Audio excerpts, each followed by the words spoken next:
A agropecuária brasileira deve ser a principal engrenagem da economia do país em 2022. Isso segundo um estudo da Fundação Getúlio Vargas. O agronegócio no país deve crescer 5% até o fim deste ano. E sobre isso eu vou chamar para conversar agora o sócio-diretor da MB Agro, José Carlos Hausknecht.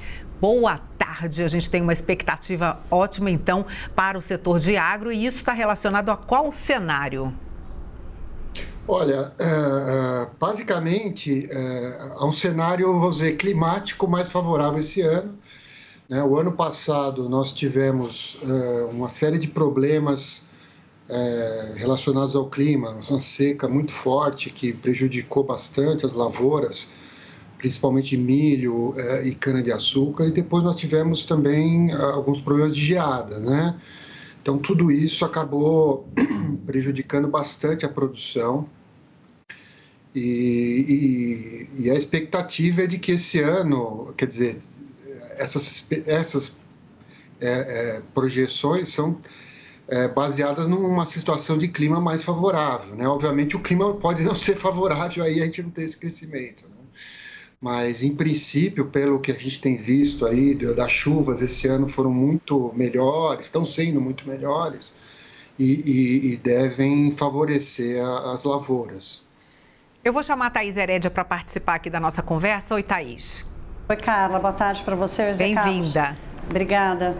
Oi. José Carlos, se a gente juntar tudo do agronegócio, inclusive a indústria de transformação ligada ao setor, isso acaba gerando ali uma parcela importante do PIB, cerca de 20%, tem alguns que sobem um pouquinho mais, outros um pouquinho menos, mas de qualquer forma é uma parcela importante do PIB, mas ainda em outras situações o agronegócio conseguiu com um tratorzinho puxar o PIB todo brasileiro. Eu queria entender o que você espera para essa dinâmica este ano, quer dizer, qual é a força desse trator para conseguir carregar a economia brasileira em 2022? Você colocou bem, né? Na verdade, se a gente pegar só o PIB agro, né, o que é dentro da fazenda, ele vai representar em torno de 5, 6% do PIB do Brasil. Quando a gente fala do PIB do agronegócio, que tem desde a indústria de insumos até a indústria processadora de grãos, a ração, abate de animais, por exemplo, isso representa aí em torno de 25, 26% do PIB, né? E, obviamente, quando você tem uma produção agro melhor, você acaba gerando mais necessidade de insumos, você gera mais serviços, você gera mais industrialização também, né? Então, ela tende, sim, a ajudar a melhorar as perspectivas de PIB, né? Uma vez que você tem mais matéria-prima para a indústria, você tem aí uma questão mais favorável de oferta de produtos, né?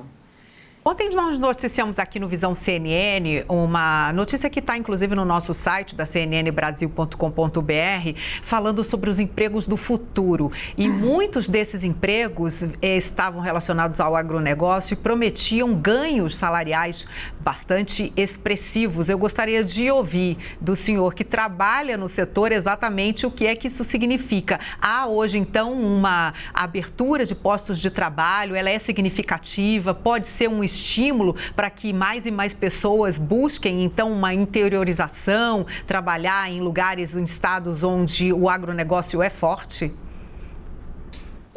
Assim, o agronegócio, ele realmente tem havido uma mudança no padrão de empregos no agro, né? Se a gente pensar antigamente, as pessoas a colheita, por exemplo, de cana era feita com boia fria e hoje é feita com máquinas extremamente complexas, onde você precisa de um operador muito capacitado, né? Onde vai entender ali de essas máquinas de colheita que estão mostrando aí no vídeo aqui do lado, né?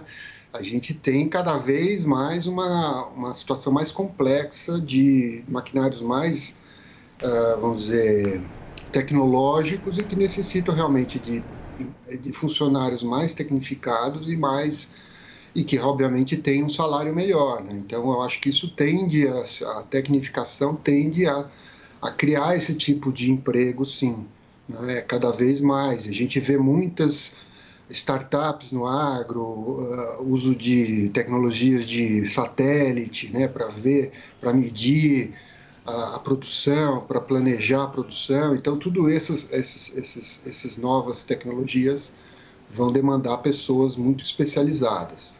Thaís.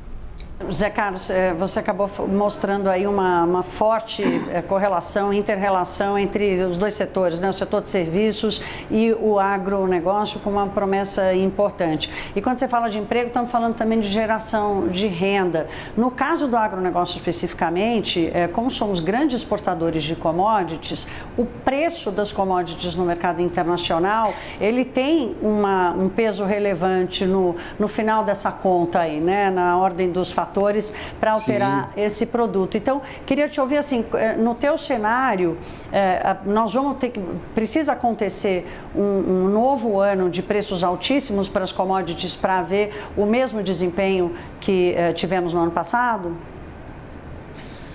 Veja bem, você colocou uma coisa que é interessante, né? Quer dizer, existe uma coisa é o PIB, que é a produção agro, e uma coisa é a renda, né? E a renda está ligada a preços, né? Então, o crescimento da renda o ano passado foi excepcional, foi recorde, né? E esse ano nós esperamos que os preços continuarão, talvez não em patamares tão elevados como no ano passado, mas ainda em patamares muito bons, e obviamente o câmbio ajuda muito essa precificação dos produtos agrícolas, né? E a gente viu isso esse ano, né? E deve persistir no próximo ano, até porque é um ano de eleições, né? E você tem lá um monte de incertezas que acabam pressionando o câmbio. Então, a nossa expectativa, sim, é que a renda se repita, né? Com uma maior produção desse ano e os preços talvez um pouco menores, mas a renda deve ficar em um patamar bastante elevado, né?